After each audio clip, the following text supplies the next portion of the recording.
kembali lagi pada hari ini. Sini saya membawa salah satu teman saya yang bernama Edo. Edo siapa? Panggilannya? Nama panjangnya? Nama panjangnya Muhammad Ridho. Muhammad Ridho. Terus sekarang aktivitasnya setiap hari apa ini? Mungkin aktivitas sehari-hari untuk sekarang mungkin itu mahasiswa juga, sama seperti anda-anda yang di sini. Untuk yang di luar sekali, paling mengikuti komunitas, yaitu komunitas teater lah. Kalau bisa dibilang tuh penggiat seni lah kalau bahasa orang sini. Dari segi budayanya mungkin lebih aktifnya ke teater kayak? Ya seni pertunjukan lah, kalau di Kalimantan Selatan menyebutnya seni pertunjukan. Untuk di seluruh Indonesia pun sama juga, seni pertunjukan juga. Untuk bidangnya ya bidang teater lah. Nah, jadi kenapa kok saya mengundang kakak ke sini? Karena kakak juga berkecimpung di dunia budaya. Budaya itu kan juga kan membutuhkan sosial. Jadi sekarang lebih menuju ke tugas saya itu kan. Jadi menurut kakak dalam budaya itu kan teater itu kan budayanya sangat banyak sih. Nah, budaya menurut kakak itu di era zaman sekarang itu bagaimana tanggapan kakak? Yang kakak sering kali yang ibarat tuh berperan sebagai orang seperti orang zaman dulu dan sekarang, dan tanggapannya pun gimana lingkungan kakak yang dulunya berharap kok sekarang beda gitu loh sama yang dulu tuh maksudnya meskipun kakak tidak merasakan, tetapi kakak pernah menjadi salah satu aktor apa bisa disebut tuh? Ya aktor Ya aktor itu yang disebut. Itu gimana tanggapan kakak? Mungkin izin menjawab. Untuk yang dahulu itu kan kami agak budaya itu udah kami pentingkan kami mencintai seni. Terus kalau untuk zaman sekarang ini kan dia lebih main ke gadget lah, anggapannya gadget, main HP seperti ini. Jadi ya agak tidak fokus lah. Kalau kami dulu diajarkan untuk fokus. Jadi ya dalam satu titik itu kita harus fokus. Jadi ya fokus ini dulu, baru habis selesai itu baru kita bisa itu memfokuskan, misalkan ada kegiatan lain bisa. Jadi selesaikan satu titik dulu. Kemudian ini kak, menurut kakak dalam budaya itu teater itu sebetulnya hampir 75% itu ada budayanya ya? Ya, mungkin kakak bisa contohkan salah satunya kayak kakak berperan sebagai orang apa, terus ya kalau orang sebut itu setahu saya dunia teater itu kayak ibaratnya dia membuat salah satu film, betul nggak? Film masuk. Nah, film masuk kan. Nah itu kan pasti kan ada perannya kan, ibaratnya peran entah zaman penjajahan atau zaman dan sebagainya lah intinya. Itu gimana kak menurut kakak budayanya dulu kak? Kalau izin menjawab ya.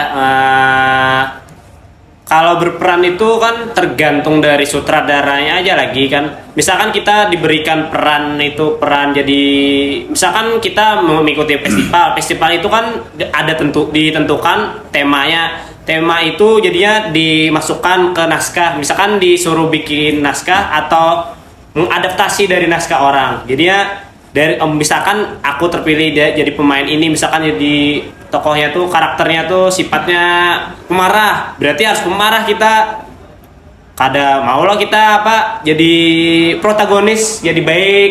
Masa itu diberi tokoh antagonis jadi protagonis, kan tidak mungkin. Tapi itu pasti di endingnya tuh pasti nanti bisa menjadi lebih baik, atau enggak set ending lah kalau di dunia pemeranan tuh.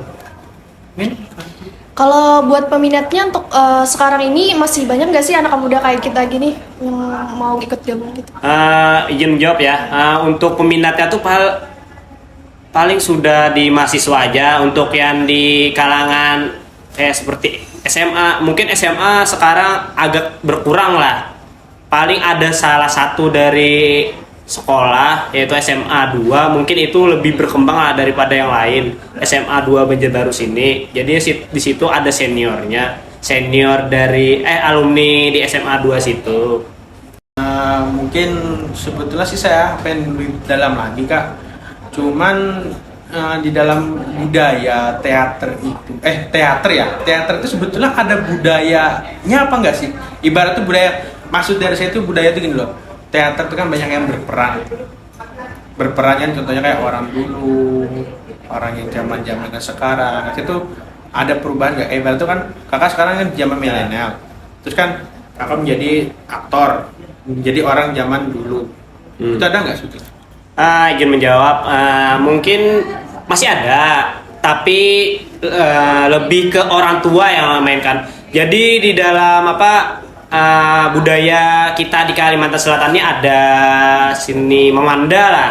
Nah, seni memanda tuh lebih ke orang tuanya yang main, bukan itu lagi kalangan mudanya. Kalau dulu kan diajarkan, misalkan aku dulu tuh diajarkan itu untuk berkesenian di memanda lah, memanda. Nah, itu tuh ada itunya lagi, ada seniman memandanya. Jadi itu kalau sekarang ini beliau almarhum, mungkin itu nama beliau itu Sirajul Huda. Itu teater terkenal juga apa? Itu pencipta naskah memanda lah. Memanda. Ya. Berarti juga ada kecimpung di teater juga. Ya, itu kan budaya kita untuk sekarang ini kan ada ya memanda. Kalau yang seni itu, yang seni pertunjukannya memanda itu sangat didukung sekali sama dinas bahasa kalau kan gak salah.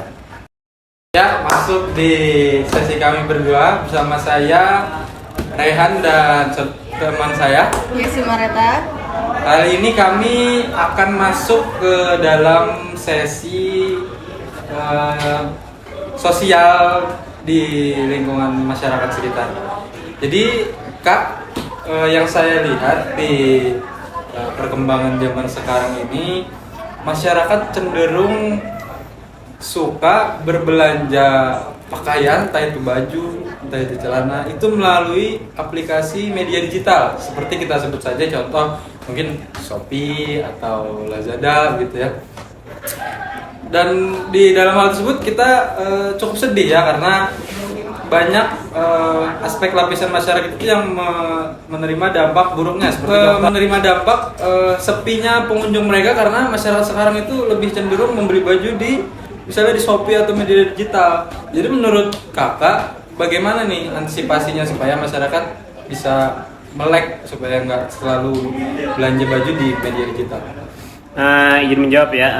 Mungkin dari aku sendiri untuk pembelian baju juga sudah masuk ke media digital ya. Untuk budaya sendiri, untuk kalangan milenial juga harus juga itu membudayakan apa yang ada di Kalimantan Selatan ini kan. Misalkan kita di Kalimantan Selatan ini ada sasirangan kan, kayak sasirangan kan itu harus wajib juga itu dibudayakan. Jadi dibeli juga, tidak mesti untuk membeli pakaian di media digital lah. Misalkan kayak di Shopee, Lazada, Tokopedia, dan lain-lain lah pokoknya. Jadinya tuh antisipasinya tuh itulah kebudayaan yang ada di Kalimantan Selatan ini harus dilestarikan juga lah antisipasinya. Penelitian dampak baik atau dampak negatif dari penggunaan sosial media yang kayak yang disebutkan tadi apa aja kira-kira? Mungkin dampak positifnya kan kita izin menjawab dulu. Izin menjawab dulu. Mungkin untuk dampak positifnya sendiri kita bisa tahu apa aja sih yang viral atau tren yang saat ini kita tahu nih. Jadi kita tahu tren ini, misalkan trennya ini, misalkan malah video tentang ini, mempromosikan kan ada tuh. Misalkan kayak kecantikan, ada itunya kan, promosinya juga kan.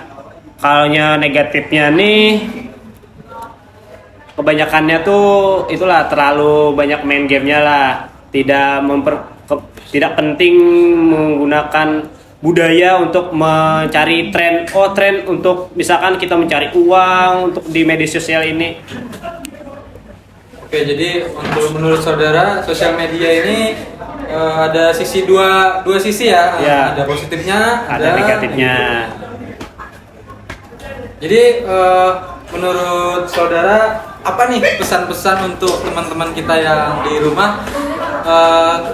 Bagaimana cara mensiasatinya nih agar teman-teman milenial di rumah nih nggak melulu, ya globalisasi itu bagus ya, memang, cuman kan tidak boleh juga mengedepankan ini apa sisi-sisi tradisional. Apa menurut saudara pesan-pesannya untuk supaya nggak terlalu modern banget lah, juga memperhatikan aspek tradisional yang lain?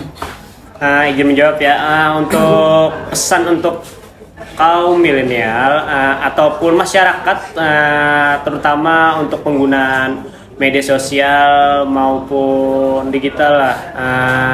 Jadi kita ada budaya, jadi budaya itu kita lestarikan. Terus untuk media tersebut itu dipergunakan sebaik-baiknya, mungkin itu aja cukup. Dan baik-baik ya, Ya, harus digunakan. dengan baik. Jangan cuma main game, Ya. gitu, atau judi online Ya. mungkin. Waduh. Mungkin sangat tren sekarang itu ya, judi online Ya. yang sampai jual rumah terus sebagainya, itu kan sangat merugikan ya. Ya. Oke, itu dia jawaban dari narasumber kita pada hari ini, penggiat seni di bidang teater. Semoga teman-teman di rumah bisa menyimpulkan dan mengambil hal-hal baik pada podcast kita pada hari ini ya, Mas. Sekian yang bisa kami berikan kepada teman-teman. Salah hilaf kami mohon maaf. Terima kasih. Wassalamualaikum warahmatullahi wabarakatuh.